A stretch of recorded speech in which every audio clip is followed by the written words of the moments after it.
mesdemoiselles, s'il vous plaît, je peux vous poser quelques questions. Donc je suis mandaté par la FECR, c'est-à-dire Asian Foundation for the European Cultural Reinforcement. Donc ça concerne un projet d'un mécène asiatique.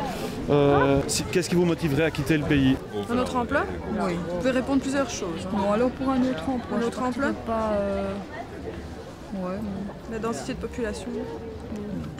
Est-ce que vous pouvez situer ces deux photos suivantes? Ça c'est plus montagneux, mais enfin. D'accord. Ça précis, Ça je sais pas. Ça c'est un village qui se trouve en Autriche, Hallstatt. Ça c'est le même village qui a été recopié pièce par pièce, maison par maison en Chine. Ah oui c'est vrai, j'ai entendu un article sur ça. La fondation a pour projet de refaire la même chose avec Berchem-Saint-Agathe, c'est-à-dire de reproduire plusieurs éléments. C'est une super idée. Hein. Ah, d'accord. Puis ça amène un peu, ça amène du nouveau, tant mieux. D'accord. Vous allez copier Berchem-Saint-Agathe ailleurs. Pas nous, mais la S'il vous plaît, fondation. ne copiez pas Berchem. Non, pourquoi? Ne copiez pas Berchem. Non, non, non. Ça sert à rien de copier les choses. Les choses doivent rester uniques et ils ont leur. Chaque chose a son âme. Et une âme, on ne copie pas. Ouais. Un vendredi comme tous les autres, sur la place du marché de Berchem-Saint-Agathe, à l'exception faite de la présence d'une dizaine d'ouvriers venus mesurer les rues et monuments de la commune. Les habitants venus faire leurs emplettes sont quelque peu interloqués. Ça fait un quart d'heure, 20 minutes que je suis là, je le vois dans tous les côtés sur le marché et ils sont en train de mesurer, mais j'en sais pas plus, je ne sais pas. Ben, je leur ai demandé s'il allait y avoir encore des travaux, comme on termine juste les travaux de la plage Schweitzer et que la commune est en projet de travaux. Mais apparemment, c'est pas ça. Ils ont parlé de reproduire en Chine, Berchem-Saint-Agathe. Les ouvriers sont mandatés par l'AFECR, la Fondation asiatique pour la valorisation de la culture européenne. L'objectif, cartographier le plus précisément possible Berchem-Saint-Agathe. Ces rapports serviront à réaliser le rêve fou d'un entrepreneur chinois. Répliquer la commune de Berchem-Saint-Agathe dans un parc expo en Chine. Et voilà. Merde, j'y ai cru. Ça, c'est vrai. Ah non, c'est vraiment parce que les gens sont tellement formatés à avaler des choses qui ont ce format-là qu'ils peuvent gober ça, mais sans. C'est vraiment bien fait. C'est vraiment bien fait. Comme tu l'as monté là, ça donne, ça donne tout à fait autre. Je veux dire, par rapport au moment où j'étais confrontée, il y a eu un moment, comme je t'avais expliqué, de flottement, il y a une question qui m'a déstabilisée. Et au montage, on prend les meilleurs moments, ceux qui caractérisent le plus ce vers quoi on veut aller, quoi. Je vous trouve très crédible parce que j'avais vu l'extrait où vous passez avant que vous arriviez ici. Donc je ne savais pas que vous faisiez partie de l'atelier et ça m'a pas du tout frappé que c'était du fake et que c'était quelqu'un. Donc vraiment, j'avais vu ça avant, je suis très bien. Ils ont dû interviewer quelqu'un dans Berchem qui a répondu ça comme ça. Donc non, les faits rend bien, moi je trouve. Qu'est-ce que vous avez retiré de ce qu'on vient de dire? De quoi on parle, à votre avis? Que vous avez déjà fait une enquête sur le vivre ensemble à Berchem, c'est ça? Ouais. On lance une rumeur, c'est un atelier de rumeurs. Donc on lance une rumeur sur Berchem, une fausse rumeur, dans laquelle on dit que une partie du village de Berchem va être exportée telle qu'elle en Chine.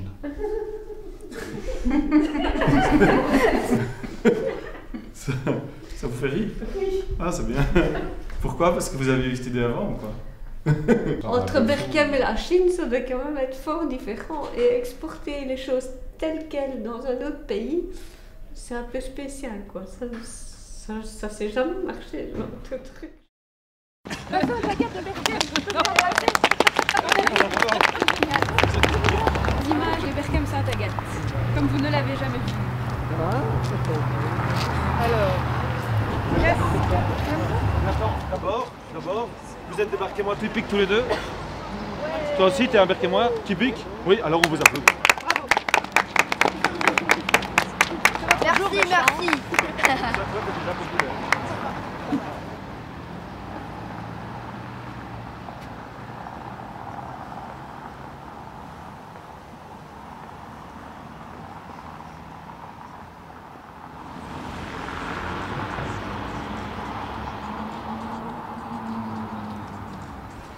Alors, qu'est-ce que t'en penses?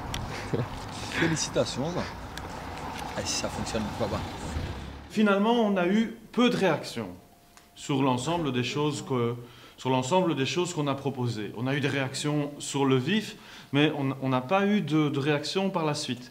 Au fond, comme l'a dit Geneviève, finalement, c'est not in my backyard, pas dans mon jardin. C'est-à-dire que on peut faire plein de choses du moment qu'on ne touche pas à mon truc à moi, c'est ça, hein?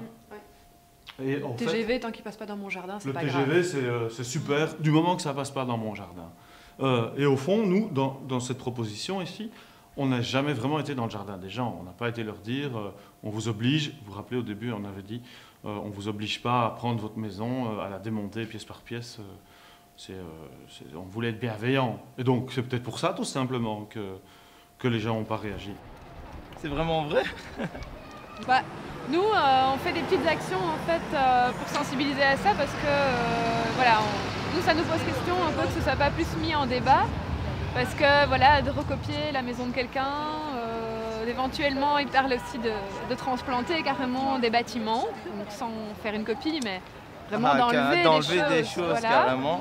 Donc voilà, en fait on essaye de montrer ça pour voir jusqu'où les gens sont prêts d'accepter. Ouais, c'est vrai que c'est un autre thème là. Voilà, c'est plus recopier quelque chose, c'est donc enlever quelque chose de quelque part pour l'emmener autre part. C'est plus la même question là que vous me posez. Alors nous, le 19, on a organisé une conférence pour évoquer ce projet. Alors pas tellement pour le projet lui-même, mais surtout d'un point de vue politique, on dit on a le droit d'exprimer un avis. Moi je sais pas si ça je suis d'accord, je sais pas plus. Ouais, d'accord. Bon, je vais pas dire comme ça, je suis pas con, hein. Non. Tout d'un coup c'est chouette. Non plus, on se pose vraiment la question. On se dit, face à n'importe quel événement qu'on nous annonce, est-ce qu'on doit être pour ou contre? Et comment est-ce qu'on fait? Non, il faut d'abord demander. Écoutez, je vais vous laisser et je vais aller à Pirsou. Ça va, à Pirsou le 19. Bonne fin de journée. Merci, madame. Au revoir. À bientôt alors, au revoir.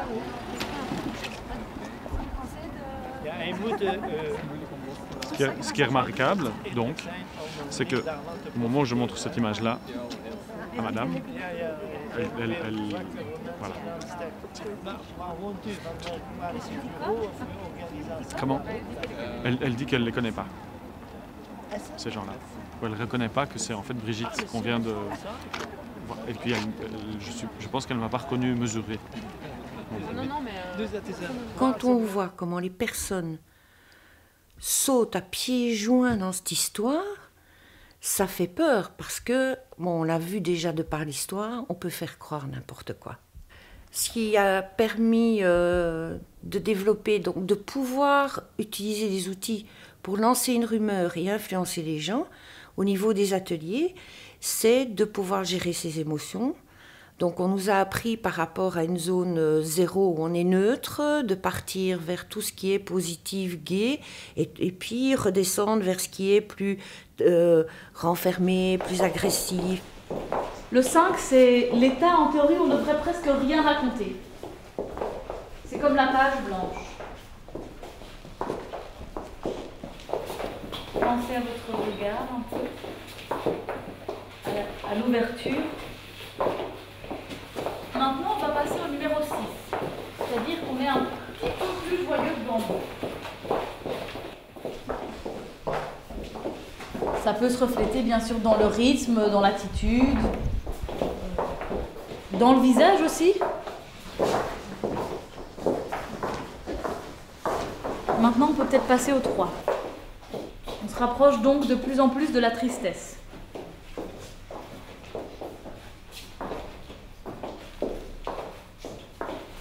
Mais continuez à marcher, c'est la consigne. On va aller explorer le 10.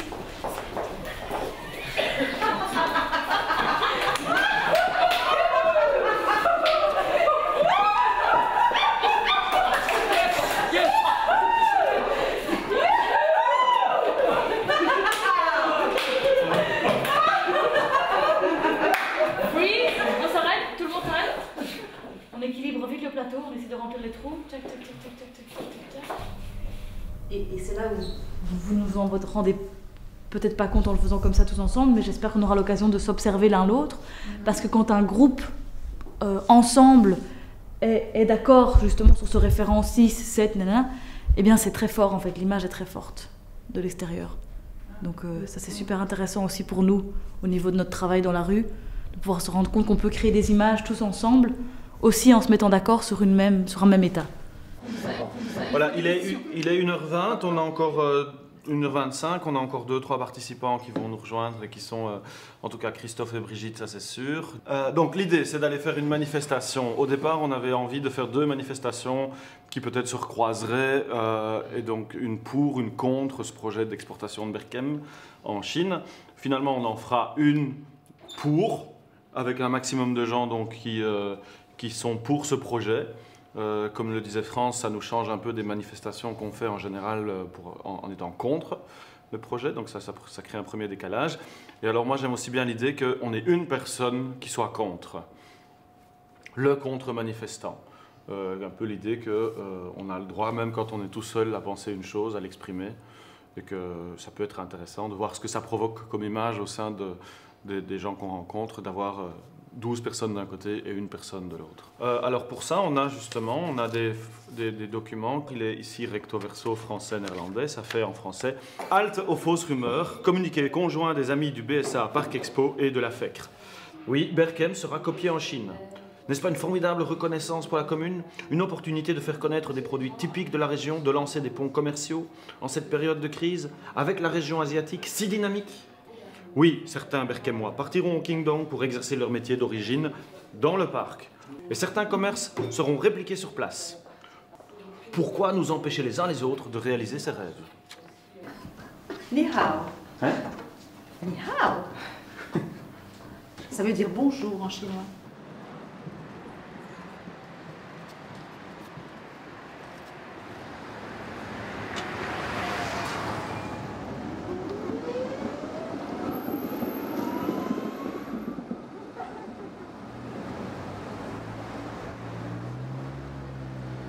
Vous faites quoi là avec vos documents là? Qu'est-ce que ça dit quoi ça? Eh bien ça parle de votre projet en Chine par rapport à votre milliardaire avec la FECR. Êtes-vous un représentant de la FECR? Oui. Vous êtes un représentant de la FECR? Monsieur, vous avez reçu un document de la demoiselle là? Ah oui? Oui, ben voilà, ça c'est la vérité. S'il vous plaît. Je pense que mon panneau est plus spécifique que le vôtre. En gros, le projet n'a que des bienfaits pour la commune de Berkem-Saint-Agathe. Bah, distribuez vos trucs, hein, mademoiselle, c'est bon, faites comme vous voulez, vous verrez bien. Non, il voudrait envoyer des Berkemois en Chine, de façon à ce qu'ils puissent vraiment s'imaginer ce que c'est la vie de Berkem. Enfin, c'est scandaleux, ça rappelle le temps des colonisateurs et des sauvages qu'on mettait dans des vitrines, donc j'ai eu envie de marquer mon désaccord. Et puis je pense qu'en tant que bon citoyen, il faut prendre la place qui est la nôtre dans la rue et oser exprimer. On ne fait pas ça assez, donc on n'ose pas revendiquer nos droits alors qu'on a la liberté d'expression, on a le droit.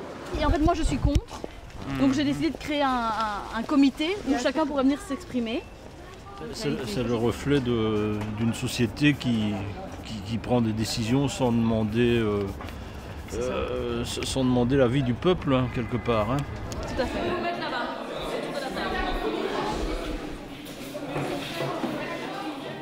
Donc si vous êtes ici aujourd'hui, c'est parce que la commune m'a contacté pour me mettre en contact avec Charlotte, qui va vous expliquer ses positions par rapport à une problématique qui se fait actuellement à Berkem.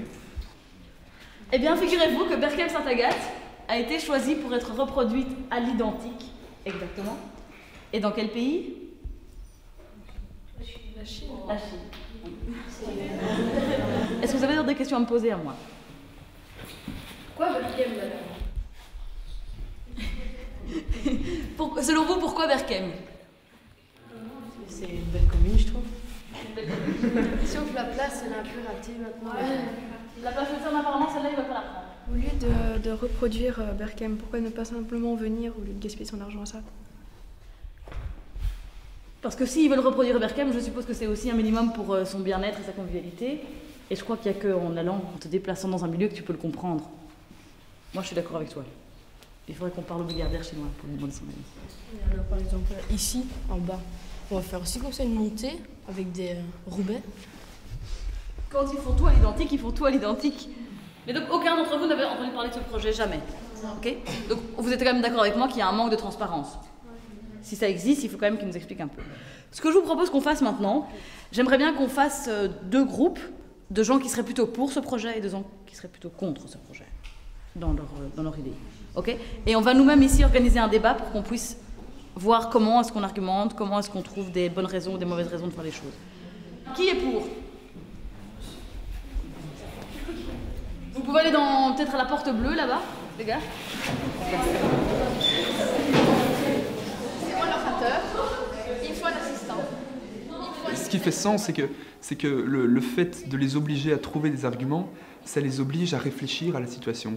Au lieu de simplement absorber l'information que Charlotte leur donnait, c'est de se dire « Ok, on me demande de donner des arguments pour, donc je dois faire la réflexion de savoir économiquement pourquoi c'est bien, touristiquement pourquoi c'est bien. » Et ces raisonnements-là, qui sont amenés à avoir pendant le débat, ils les auraient, à mon avis, jamais eu dans la vie réelle. Alors que c'est ça qui devrait se poser dans la vie réelle quand on leur donne une information. Donc, comme vous savez, nous on est pour, parce que je trouve que c'est un bon projet, parce que c'est sur le projet économique, on gagne beaucoup d'argent. Ouais.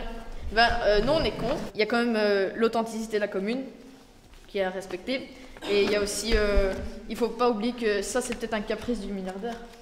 Moi je propose de faire un documentaire pour montrer qu'est-ce qu'ils vont faire là-bas et montrer donc ce documentaire à tous les Berquémois et après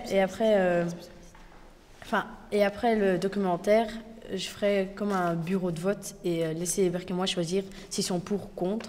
Ça a eu le mérite d'au moins susciter un peu le débat, de faire partie de certaines conversations à petite échelle certes, mais ça reste aussi humainement et ça a eu une petite influence quand même sur certaines conversations autour d'une bière, juste pour dire qu'est-ce que vous avez fait aujourd'hui, pourquoi est-ce qu'il y avait des gens qui venaient vous filmer? Ah bah parce qu'ils vont faire ça à Berkem, mais non, on ne va pas faire ça à Berkem, mais si, ils vont faire ça à Berkem, et les gosses ont participé, tout ça. Donc au moins ça a eu ce mérite-là, et ça je suis très content moi que ça ait marché et que les gosses soient plus, que les animateurs en discutent, donc au final le bilan est très positif. Pour moi c'est toujours nébuleux, je ne vois pas en quoi ça vient toucher la démocratie. L'exercice de la démocratie, la citoyenneté, pour moi ça reste, à part le fait que, lancer une rumeur, oui, la rumeur au niveau psychologique, phénomène de masse sociologique, mais de mon point de vue, c'est déjà comment on croit à n'importe quoi et comment c'est facile de stigmatiser ou de faire grandir quelque chose qui est complètement faux. Et c'est poser la question sur qu'est-ce que c'est la réalité, la vérité. J'irais beaucoup plus loin, c'est de prévenir les gens qu'il faut toujours garder un esprit critique et ouvert. Il faut rester critique. Parce que la démocratie, elle ne s'est pas acquise n'importe comment, elle a été durement acquise, mais les manipulations de foule, tout ça, ça existait, ça existe encore. Et si on veut garder notre démocratie, il ne faut pas se laisser faire, écouter, entendre, garder n'importe quoi. Ici, il y a quand même une intention délibérée de tromper. On donne un message qu'on sait être faux. Et on fait ça dans l'objectif de dire « Attention, ne croyez pas tout ce qu'on vous dit ». C'est pas pour dire vous êtes bête, vous avez cru à la blague, mais en quelle sorte ça peut partir ailleurs dans l'imaginaire ou de quelle façon on assume que c'est pas vrai, alors je veux que ce soit vrai. Mais je pense que le rapport après à la réalité, ce qui est intéressant, c'est que les PIMS, Art Nomade, on porte un projet qui est toujours bienveillant, avec l'idée on va faire créer quelque chose de fantastique, d'extraordinaire, que les gens en fait ont envie de recevoir, mais que la réalité en règle générale ne leur offre pas. Ni hao!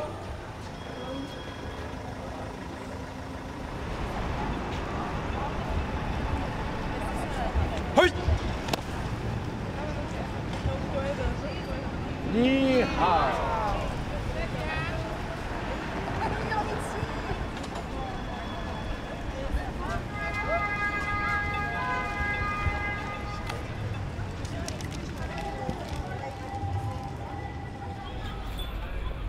J'ai remarqué qu'après, même si les gens ne se connaissaient pas, quand on continuait notre route, ils se parlaient entre eux. Et ça va peut-être faire qu'après, ils passeront plus l'un à côté de l'autre sans se regarder. Ça amène à rêver. Même si c'est pas la réalité, le rêve rend créatif et positif. Et finalement, ça remet à la première place la vie de la cité, un truc que voilà, on s'intéresse à l'autre. Au final, quand on apprend que c'est une rumeur, que c'était un projet théâtral et poético-politique, comme vous l'avez dit tout à l'heure, moi j'ai l'impression que ce qui reste, c'est « Ah tiens, l'imaginaire peut changer ma façon de voir les choses et peut prendre une place qui change mon quotidien, quoi. »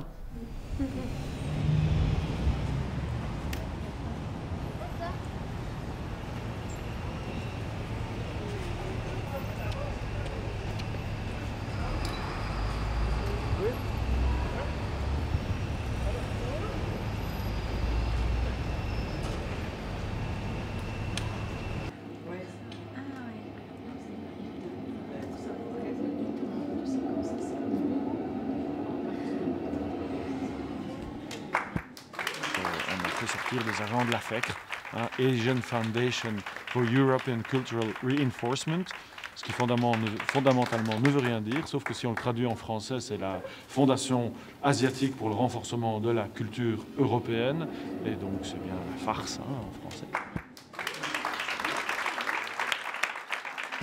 Je vous remercie beaucoup, j'espère que vous n'avez pas l'impression d'avoir été pris en otage. Nous, on a choisi la rumeur comme outil. D'accord, un outil de démocratie locale. Il n'y a aucune culpabilité d'aucune sorte à avoir pour avoir cru à une rumeur. C'est le principe. Je ne suis pas vexée, mais disons que quand j'ai vu ça et que j'ai demandé où est-ce que ça se trouvait cette province en Chine, et qu'il m'a montré plus ou moins où ça se trouvait, j'y ai cru. Mais alors, au fur et à mesure du truc, je dis, mais on m'a pris pour une idiote, et quoi ici? Ah voilà, on vous a jamais pris pour une idiote. Mais j'en suis pas vexée, je trouve ça très bien, ça a été très bien fait. Notre démarche, elle est fondamentalement poétique. La poésie, c'est pas juste des vers qu'on écrit, mais la poésie peut être mise en acte à n'importe quel moment. Donc finalement, c'est une espèce de frémissement de la réalité. Et c'est ça qu'on a essayé de créer, c'est-à-dire une réalité un petit peu autre, pour montrer que, oui, elle peut être autre. En fait, il suffit de le faire, de le mettre en acte et de s'autoriser à rêver peut-être une cité différente, un rapport aux autres différent, un rapport qui étonne, qui peut être contredit, voilà, mais quelque chose de différent. Il ne s'agit pas de donner des leçons avec de la poésie, mais de créer des images, et puis à tout un chacun de se les approprier. Et donc là en particulier, on a projeté une image de quelque chose de autre, donc la Chine. Bon, la Chine, bien souvent, pour beaucoup d'entre nous, c'est lointain. C'est pas une culture dans laquelle on rentre de façon très simple. Donc, ça permet beaucoup de projections. Et ce qui était assez intéressant, c'est que finalement, en parlant de la Chine, on a recueilli des réactions sur Berkem-Saint-Agathe. On a encore de la chance de dépenser 10 000 € pour ça, plutôt que de manifester en Grèce comme eux, dans la misère. On est tout à fait d'accord avec ça. Je pense que le dire comme ça n'est pas totalement exact. Je pense que ce qui est exact, c'est que ce sont des choix. Et ce sont des choix qui sont faits et des choix politiques globaux. Et donc je pense que ce n'est pas par hasard qu'on a des restrictions. Et quand il y a des restrictions budgétaires dans certains pays, vous pouvez remarquer que c'est toujours la culture qui en pâtit.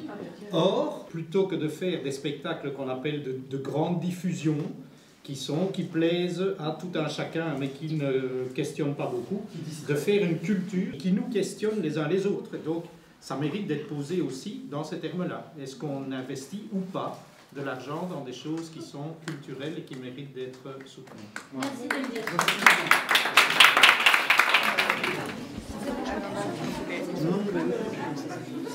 Action. Réaction, flexion et réflexion. Médiation. Participation. Moutons, méritons. Marchons. Courons. Tombons, recommençons. Dispositif, impératif, participatif. Massif. Exhaustif, collectif. Je veux me rouler dans le printemps. Je suis prête à déménager, moi. Tant mieux, excellent. Vous annoncez donc échange pavillon Mon Repos contre pavillon chinois. Du riz dans mon jardin. Chinatown à Berkem. Une muraille, des Pékinois et des chapeaux chinois. Mais qu'est-ce que c'est que ces gens grognons? Non mais vraiment, moi je suis contre les grognons. Les grognons qui sont contre par nature. Les grognons, je préfère les gens mignons. Les grognons, je les aime pas. Voilà, c'est dit. J'ai le droit. Moi aussi, j'ai le droit. Je crois, j'ai le droit de dire ça. Vous ne trouvez pas que j'ai le droit? Contre. Pour. Contre. Pour. Contre. Pour. Contre. Pour. Contre. Et comme disait Napoléon, Je ne suis ni pour ni contre, bien au contraire.